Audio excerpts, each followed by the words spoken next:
एक दिन मिस्र में एक ऐसा हैरत अंगेज वाकया पेश आया जिसने इस्लामी तारीख में अदल और इंसाफ की एक बेमिसाल रिवायत कायम कर दी। उस वक्त मिस्र के गवर्नर हजरत अम्र बिन अल आस रदी अल्लाहु अन्हु थे। उनके बेटे को अपनी ताकत, अपने रुतबे और अपने हसब और नसब पर बड़ा गुरूर था। वो अक्सर लोगों के सामने अपनी बड़ाई और ताकत का रौब झाड़ता फिरता था। एक दिन उस नौजवान का एक किप्ती नौजवान के साथ घुड़सवारी का मुकाबला हुआ। दौड़ शुरू हुई और सबकी हैरत की इंतहा न रही जब वो आम सा किप्ती नौजवान गवर्नर के बेटे को पीछे छोड़ते हुए मुकाबला जीत गया। ये हार गवर्नर के बेटे से बर्दाश्त न हुई। उसके तकब्बुर और गुरूर को शदीद चोट लगी। वो गुस्से से पागल हो गया और उसने फौरन अपना कोड़ा उठाया और उस किप्ती नौजवान को बेतहाशा मारना शुरू कर दिया। मारते हुए वो तकब्बुर से चिल्ला रहा था, मैं बड़े और शरीफ लोगों का बेटा हूँ। तेरी ये जुर्रत कि तू मुझसे आगे निकल जाए, ये महज एक कोड़े की मार नहीं थी, बल्कि ताकत और इख्तियार का नशा था। ये एक कमजोर पर ताकतवर का जुल्म था। मगर वो किप्ती नौजवान इस जुल्म पर खामोश नहीं बैठा। उसने फैसला किया कि वो अपना हक और इंसाफ लेकर रहेगा। वो मिस्र से एक तवील और थका देने वाला सफर तय करता हुआ मदीना मुनव्वरा पहुंचा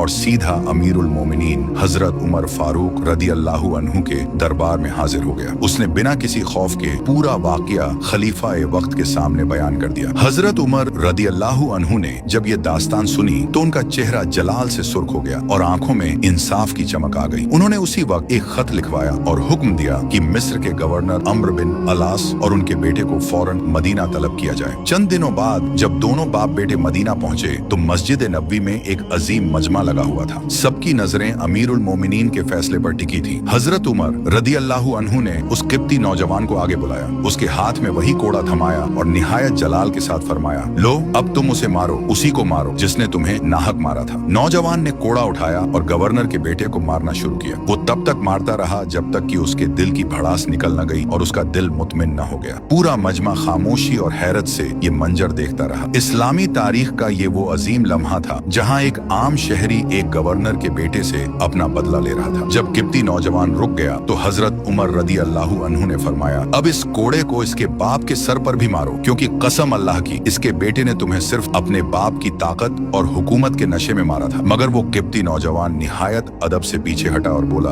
ए अमीरुल मोमिनीन, जिस शख्स ने मुझ पर जुल्म किया था मैंने उसी से अपना बदला ले लिया है। अब मेरा दिल पूरी तरह मुतमिन है। ये सुनकर हजरत उमर रदी अल्लाहु अन्हु ने गवर्नर अम्र बिन अलास की तरफ देखा और वो अजीम और तारीखी जुमला इरशाद फरमाया जो आज भी कयामत तक गूंजता रहेगा। आपने फरमाया, ए अम्र, तुमने कब से लोगों को अपना गुलाम बना लिया? हालांकि उनकी माओ ने तो उन्हें आजाद ही पैदा किया था। ये महज एक जुमला नहीं था, बल्कि ये पूरी इंसानियत के लिए इंसाफ का एक अजीम मंशूर था। इस वाकये ने पूरी दुनिया पर वाज़ेह कर दिया कि इस्लाम में न कोई ऊंचा है न नीचा, न ताकतवर को जुल्म की छूट है और न ही किसी कमजोर